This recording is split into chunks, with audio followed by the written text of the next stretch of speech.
অযোগ্য ব্যক্তিকে যখন যোগ্যতার আসনে বসানো হবে, তখন যারা যোগ্য ব্যক্তি, এই যোগ্য ব্যক্তিরা তাদের যোগ্যতার বলে তারা যেন ক্ষমতায় আসে।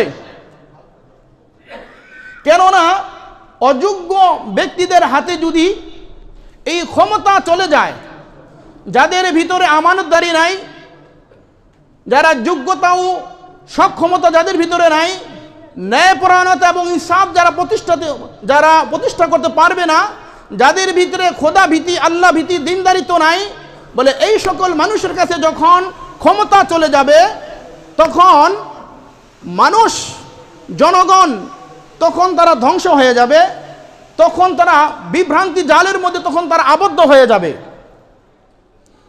তখন দেশের অবস্থা বড় করুণ অবস্থা হয়ে যাবে।